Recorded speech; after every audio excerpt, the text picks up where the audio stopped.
po sa insertion na napakinabangan ni Joel Villanueva, galing po sa insertion ni Senate President Chis Escudero. Alam naman po natin na nakakuha ng 9 billion yung hometown ni Senate President Chis Escudero.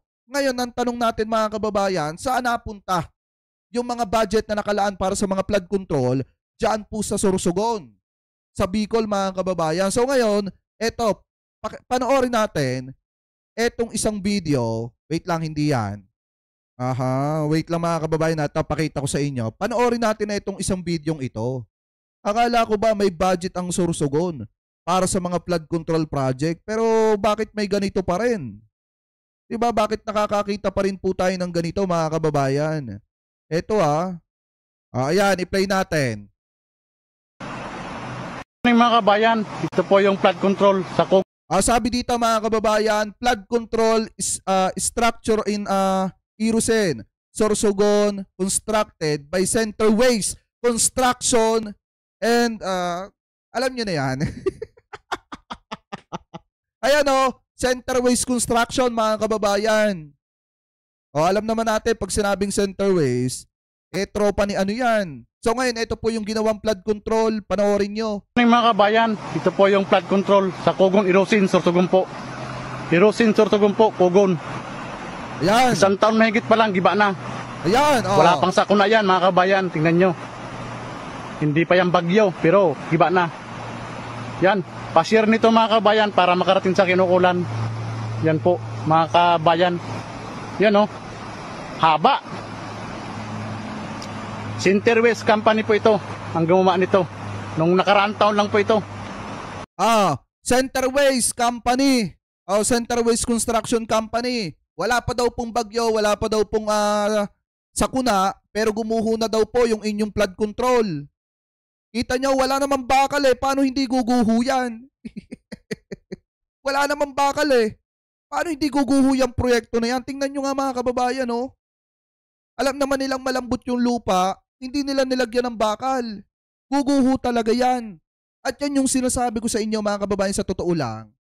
Kapag yung isang construction company ay may ugnayan sa isang politiko. Alam naman po natin pag sinabing Centerways, di ba yan yung di ba yan yung nag-donate na nakakuha ng maraming proyekto sa gobyerno? Yan yung nagbigay ng 30 million, di ba yan yun? Anyway, tuloy pa natin. Isang taon mahigit pa lang, wala na. Wala pang sakuna, giba na. Yan, dito. Saka nakakalungkot dito mga kababayan, tingnan nyo naman, yung flood control, yung pagkakagawa, wala nang bakal, tinipid na nga, isang taon pa lang sira na. Wala pa ngang isang taon daw sira na agad yung flood control project. Partida, wala pa pong sakunayan. Paano pag binaha itong lugar na ito? Di ubos yan. Kasi nga walang bakal, tinipid. Diba? So ngayon kung titingnan nyo ano yung pagkakasabi dito ni Kuya Benji. Sabi ni Kuya Benji Contreras. Sorsogon nga itong proyekto. Anyway, tuloy pa natin. Ito lang yan sa Kugon, Irusin. Yan mga tay, kawawa naman ang mga dumadaan dito, lalo ni mga bata na nag-aaral. Dito pa naman sila dumadaan. Grabe Yan yung hagdanan, wala na.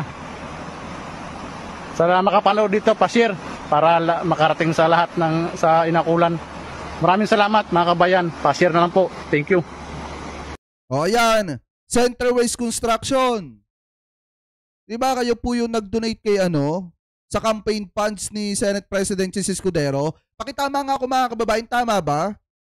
Diba parang natalakay kasi natin yan noong nakaraan na ang nag-donate mga kababayan ng 30 million sa campaign funds ni Senator Ping Lacson, ni Senate President Chis Escudero ay ito pong Centerways Construction. Kasi Sorsogon ito mga kababayan, hometown ni Senate President Chis Escudero. Ngayon, ang maliwanag dito, di ba nakakuha ng 5.1 billion pesos na proyekto sa gobyerno itong Centerways. Tapos ang pinakamatindi pa dito mga kababayan, ganito yung ginagawa nila sa mga proyekto na nakukuha nila. Di ba? Palpak yung proyekto, wala pang isang taon, gumuho na agad. Paano hindi guguho? Wala ngang bakal. Ni alambre nga mga kababayan, wala tayong nakikita dito Diba talagang guguho yan sa lambot ng lupang yan. Alam nyo kasi sa totoo lang, pag malambot ang lupa, hindi kasi dapat ganito. Hindi dapat buhos lang. Dapat binabaon na ng zip file yan, tapos nire-recrapan para sobrang tibay. Eh ang problema mga kababayan, hindi nga recrap yung ginawa eh. Binuhusan lang, pinakinis lang, yon tapos na. Kumita na ng malaki yung kontraktor. Diba? So ngayon ituloy pa natin. Kung titingnan nyo, maliwanag naman dito Dito po na yan palpak yung mga flood control. Ayan Dito pa lang sa parting ito mga kababayan, makikita nyo, ubus na ubus na. Wala pang isang taon, bitak-bitak na. Diba? Pag bumaha ng malakas dyan, dala yung flood control project na yan. Kaya nga, ito yung napapala kapag yung mga politiko pinopondohan ng mga mga construction company. Kasi binabara-bara lang ng mga kontraktor yung mga proyekto ng gobyerno. Akala kasi nila, hindi po ito iimbestigahan. Ito, isang patunay mga kababayan na talagang substandard, walang bakal, wala pa nga atang alambre, at talagang hindi pa recrap yung pagkakagawa. Ibig sabihin, talagang maliwanag po ito na tinipid. Mga kababayan, kaya wala pang isang taon, bagsak na agad, gumuho na agad yung flood control project dito po sa Sorsogon na gawa ng Center Waste Construction. Ano po? So anyway, mga kababayan, maliwanag naman po na marupok etong gawa ng Center Waste Construction. Ang pagkakaalam ko, eto pong Center Waste Construction na ito ang nagpondo kay Senate President Chis Escudero. Pero para ma-make sure natin na tama yung sinasabi natin at hindi tayo malabel, di tingnan natin Center Waste. Para maliwanag lang kasi baka mamaya maano tayo Baka mamaya madali tayo Gusto ko kasi may resibo tayo. Mahirap pag wala. Hanapin natin.